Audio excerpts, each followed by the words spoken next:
If you're thinking about becoming a real estate agent or you just got your license, don't join eXp.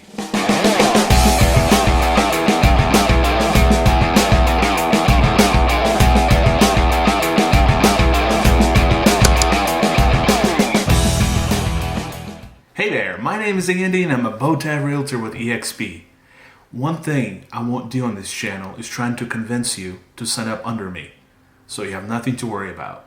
Let's get to the video. So when you become a realtor, when it's your first day you become a realtor, I personally believe that you need to be surrounded by other realtors. You need to be in the office environment, ideally on a team. You need to choose the best team that's in your area that produces the most volume. You need to find that team. You can do that by just calling other brokerages, talking to them about their teams and how much money they're producing and how much volume they are at. Or you can go in Zillow and type in your area and you can see what company is selling the most homes.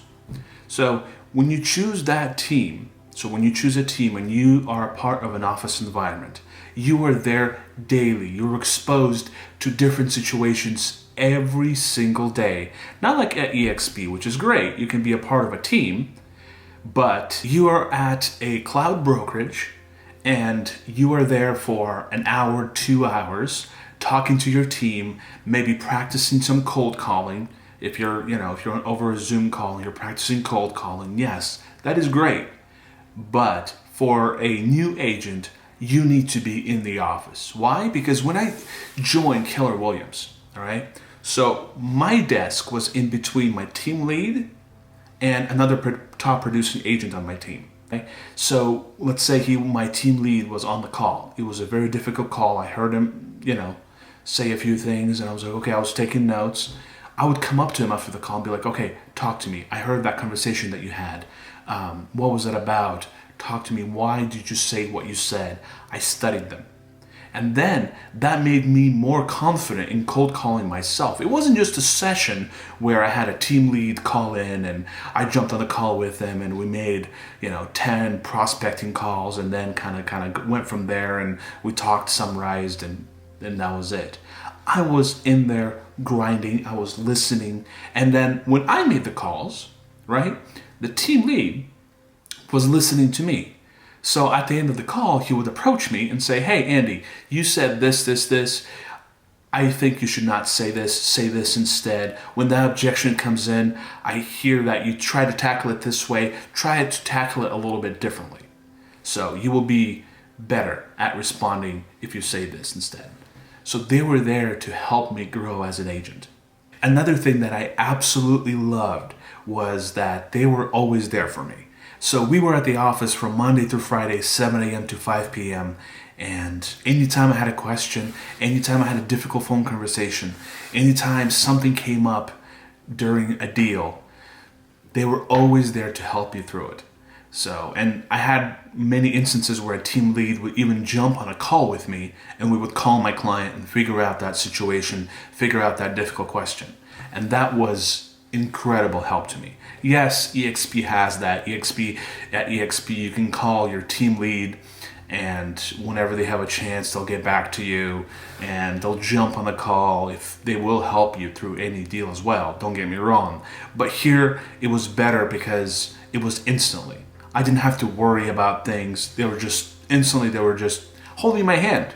They were holding my hand through every single transaction, helping me anytime there was difficulty. And honestly, I feel like that was incredible, especially to a new agent. Another thing that I absolutely loved was our weekly meetings. So my team lead would sit across from me and absolutely grill me on everything. He would ask me, why are you doing this? Why are you only cold calling 3 days a week and not 4? How many conversations are you having daily? And then, I would give him answers, of course. We would talk back and forth. And then he would study and see if I'm actually doing the work. So I'm not going home. I'm not like with eXp. A lead would talk to an agent, maybe have that meeting, but then an agent goes in and does whatever he wants, and then people still slack off. Here, I was accountable. he would always listen. He would always make sure I am doing the calls. I am doing what I'm striving for. He would keep me accountable. And I feel like that really helped me as an agent. That really rounded me as an agent, because I would talk to someone who's been in the industry 2 to 5 years. I would talk to them and I would just ask them questions, and I would understand that they don't know anything.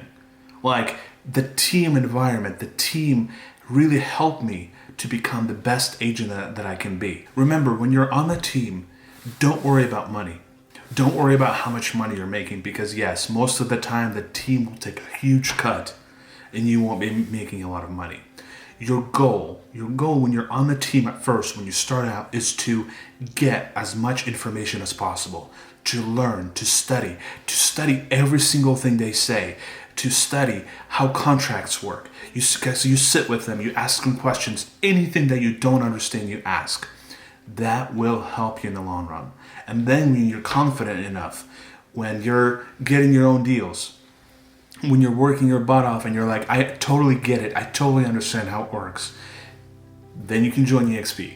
eXp is an incredible company. I believe personally, it's one of the best companies out there, and it is the future for every single real estate agent. But if you are just starting out, you need to join the team.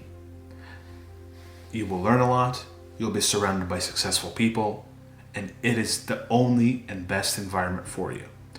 I will link a video by Ryan Serhant. He goes into a little bit of what it means to become a real estate agent. He covers that a little bit more, so I'll link it down below. Check it out.